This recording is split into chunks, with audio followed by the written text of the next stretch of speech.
Eh bien bonjour, voici Serge d'Oregon Classics. Je vais vous présenter aujourd'hui cette somptueuse Pontiac Firebird de 1968. Je vais commencer par éteindre le moteur.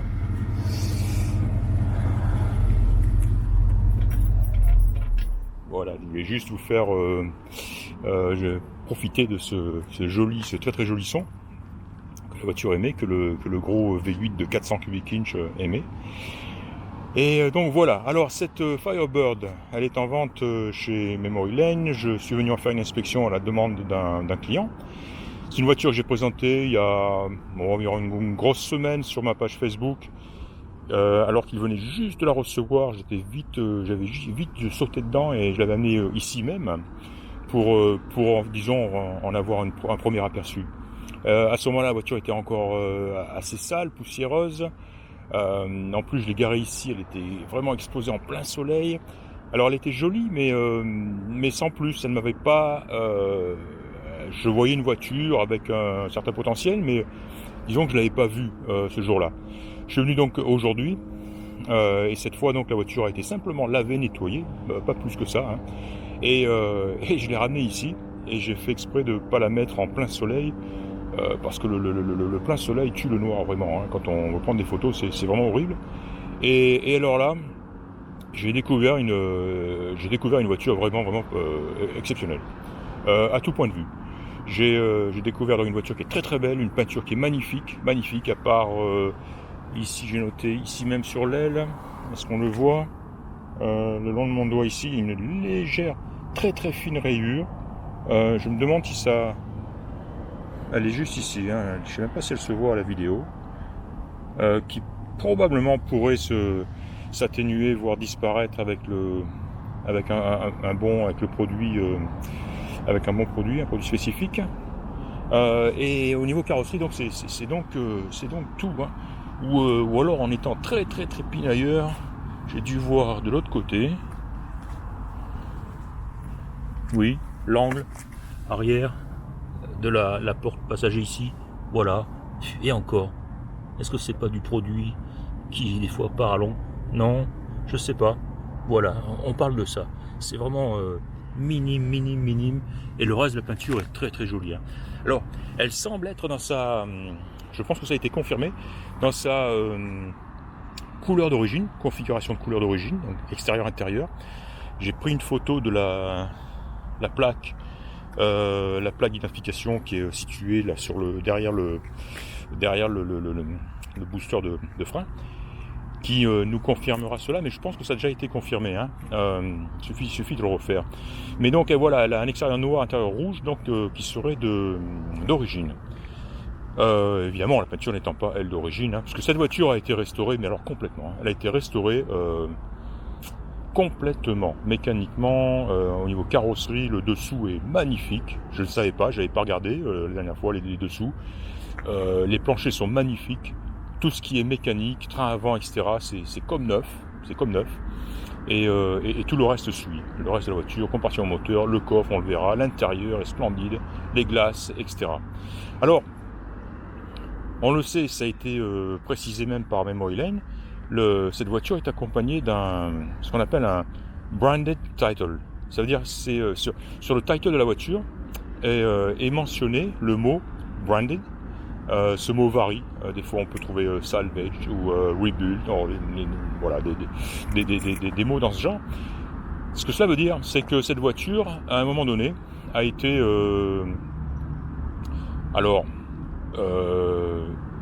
inondé, volé, accidenté, on ne sait pas, hein. Quelque chose est arrivé, quelque chose qui a fait que la voiture a été présentée soumise à l'assurance du propriétaire, qui a décidé que cette voiture ne valait pas le coût d'être réparée. Et voilà, ça suffit donc pour ensuite refaire un title avec cette mention branded title. Et voilà, alors on n'aime pas trop voir cette mention sur des véhicules, c'est certain. Moi je dirais sur des véhicules récents, oui, ça peut poser un problème effectivement, parce que personne n'aime ça. Le seul avantage de ceci, c'est que cela permet d'acheter des véhicules moins chers. Et si le travail de réfection, de réparation a été fait correctement, ça ne pose aucun problème. Ce que je veux dire, c'est que sur des voitures anciennes, sur des voitures classiques comme ça, vraiment, ça tient à rien, ça tient à très peu de choses, puisque bon, j'imagine que quand cette voiture a eu ce problème, le problème quelconque, ça a dû être fait avant sa restauration, et à ce moment-là, la valeur de la voiture était vraiment minime, ce qui explique que les travaux à refaire ne justifiaient pas d'être faits par rapport à la valeur de la voiture. Et ça arrive souvent sur les modèles anciens. La seule chose, c'est que bien souvent d'ailleurs, les voitures sont réparées sans être déclarées à l'assurance, on va dire. Et donc cette mention branded, salvage, rebuild n'apparaît pas sur le title, c'est tout. Hein. Mais voilà. Et comme je le disais, pour les voitures récentes, ça marche aussi bien pour les voitures anciennes. Lorsqu'on a cette mention sur le title, le tout étant que la restauration, la réparation ait été faite correctement, comme c'est le cas sur cette voiture, parce que celle-ci a été refaite donc du sol au plafond, comme on dit, et il n'y a vraiment aucun signe que cette voiture ait été, comme je l'ai dit, accidentée ou inondée, hein, et des fois simplement volée, ramenée 6 mois plus tard, et voilà, ce genre de choses, quoi. Hein. Voilà, aucun signe de tout ça. Hein. La voiture a été parfaitement et entièrement restaurée dans ses moindres détails. C'est vraiment impressionnant. Qu'est-ce que je voulais dire ? Alors, mécaniquement, tout fonctionne. Tout fonctionne. Le chauffage, les essuie-glaces, les feux, les clignotants, le klaxon, le très très joli contour situé sur le capot, hein, qu'on voit ici. Ceci fonctionne. La ventilation, le chauffage, tout fonctionne. Il a été ajouté 2 petits compteurs sous la console là-bas, bien sûr comme d'habitude, hein, pour la température d'eau et la pression d'huile, qui n'existe pas sur le tableau de bord d'origine. Le volant n'est pas d'origine, on le voit, hein, c'est un volant aftermarket. Il est joli, c'est un joli bois et avec un klaxon qui fonctionne, ce qui est relativement rare sur ces volants aftermarket. À noter que la voiture n'est pas équipée d'un autoradio. On a l'emplacement mais pas l'autoradio. Et voilà, donc une très jolie console, une très belle sellerie à l'intérieur, hein, donc tout ceci a été refait. Le ciel de toit est parfait, il est nickel, et comme le reste de la voiture. À noter aussi, hein, que toutes les feutrines, les lèches-vitres et tout ont été aussi remplacées, c'est nickel. Hein, donc tout ce qui est joint, d'étanchéité, etc., tout est neuf ou presque. Alors voilà, j'ai ouvert la boîte à gants et j'ai trouvé une série de factures. Une facture en fait, hein, qui date de 2016 et qui raconte un petit peu, qui donne quelques indications intéressantes. La première, c'est que la voiture donc a été achetée en 2016, je pense donc, chez Mecum. Mecum, je pense que la plupart d'entre vous savent ce que c'est. Hein, c'est la grosse société de vente aux enchères de véhicules, de voitures et de motos, de véhicules anciens. Et donc voilà, cette voiture a été achetée donc chez Mecum, probablement dans cet état ou proche. Et j'imagine déjà que le gars a dû payer probablement bien trop ou bien plus que ce qu'il aurait dû payer, parce que c'est souvent le cas quand on achète des voitures chez Mecum et compagnie. Bref, ce monsieur, qui devait être à mon avis assez aisé, a acheté cette voiture chez Mecum, et je pense que dans un délai très court, il l'a amené chez un gars local sur Portland qui fait de la restauration. Et il lui a dit voilà, je veux que cette voiture soit... j'imagine ce que lui a dit, hein, au vu des factures, j'imagine qu'il est allé voir le gars, il a dit voilà, je veux que ma voiture soit nickel. Et il a donné main libre, il a donné probablement il a laissé sa carte bleue, et ils y sont allés gaiement. Donc il y a une facture de $5,600, et c'est pas vraiment de gros travaux, hein, c'est vraiment une longue liste de bricoles, on va dire, ou voilà. Bon, les freins arrière ont été refaits, le carburateur a été refait. Il manquait par exemple, il n'y avait pas de starter, hein, il n'y avait pas de choc, donc ils en ont installé un. Mais bon, enfin bref, j'ai pris des photos des factures, hein, il y en a 4 pages, et $5,600 après, donc le gars a récupéré sa voiture dans cet état-là, où vraiment tout fonctionne. Tout fonctionne. Alors, parlons. Au passage, hein, vous noterez la qualité les jantes sont magnifiques, les pneus sont comme neufs, quasi neufs. impeccable. Le coffre a été refait aussi, et les pneus et le coffre me font rappeler que je n'ai pas trouvé de roue de secours dans la voiture, c'est un petit peu dommage, donc il manque de roue de secours, on va ajouter ça à la liste des défauts de la voiture. Absence de roue de secours, c'est dommage. Un joli tapis de fond aussi, ça aurait été bien, mais ceci dit, on peut voir que le fond de coffre est magnifique. Et encore là aussi, hein, des joints tout neufs tout autour. La peinture a été refaite extérieure et intérieure, hein, partout. Hein. Ils n'ont rien laissé caché ou non repeint, non refait. Tout a été refait. Et voilà. Oui, alors tiens, pareil, pour en finir finalement avec les points négatifs, j'ai trouvé que la voiture était un petit peu, les suspensions étaient un petit peu raides, ou tout du moins trop raides pour moi. J'aime bien les voitures plutôt souples. Et donc voilà, c'est bon, elle a été refaite ainsi, hein, dans un style un peu muscle car, donc ce qui explique ce genre de suspension.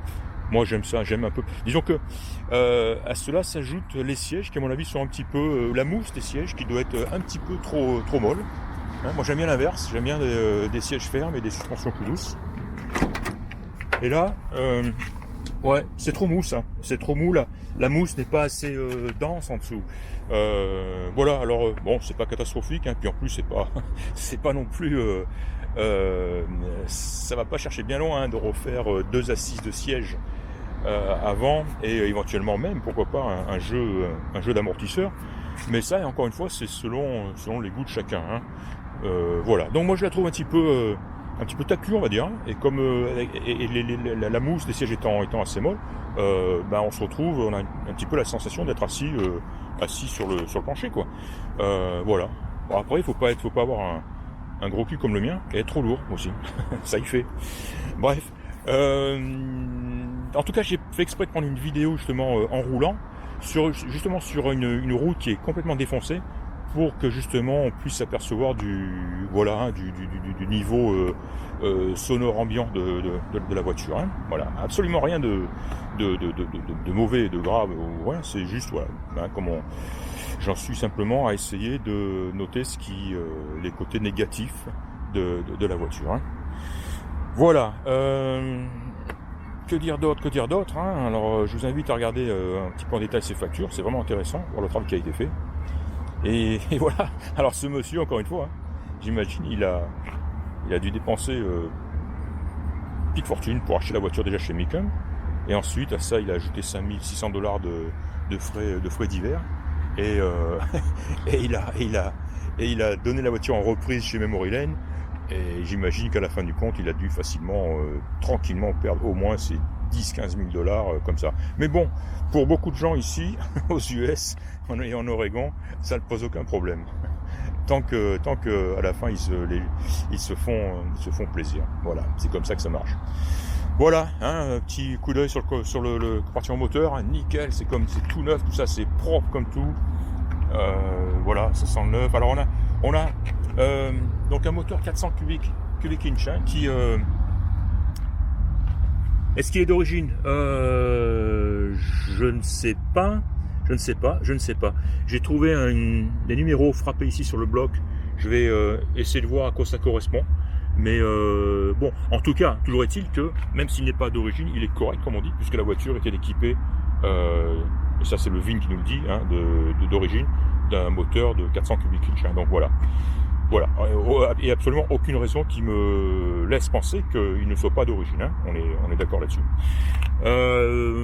L'admission, toute évidence, elle ne l'est pas, puisqu'on a une admission de marque Holley, et on a un carburateur Edelbrock. Et des caches-culbus chromés, évidemment, qui ne sont pas d'origine. Mais à part ça, tout le reste me semble conforme à l'origine, on va dire. Elle est équipée de freins à disque à l'avant, avec assistance, et bien sûr, elle est équipée de direction assistée. Voiture plaisante à conduire, hein, très plaisante, elle tourne bien, bon ralenti, belle accélération, ça n'hésite pas, joli son, un très joli son, pas de jeu à la direction, un bon freinage, une transmission qui douce et donc qu'on sent à peine. Hein. Donc voilà, rien à dire au niveau conduite, performance, etc. C'est une très belle voiture, hein. Vraiment, je l'ai découverte et mon plaisir et ma surprise sont allés crescendo. Plus je la regardais en détail, et plus je m'apercevais que j'étais en présence d'une très très très très belle voiture. Voilà, je pense avoir fait le tour et avoir tout dit. J'espère. J'en ai pris pas mal de photos, hein, comme vous aurez peut-être certainement vu, vous l'aurez vu sur ma page Facebook. Elle est extrêmement photogénique, surtout avec ses couleurs automnales. Hein. Tiens, voilà, on va fermer un petit peu tout ça pour la voir. Alors attention, c'est une voiture, on n'ose pas y mettre les doigts dessus, hein, parce que ça laisse tout de suite des traces. On est tout de suite identifié.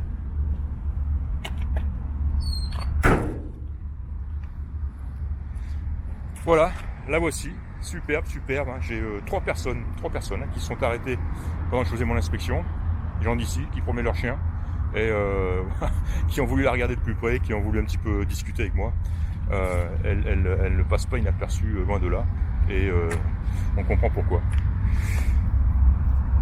Voilà, c'était donc Serge d'Oregon Classique. J'espère que vous aurez apprécié cette vidéo de présentation. Et bien, je vous dis à très bientôt. Au revoir.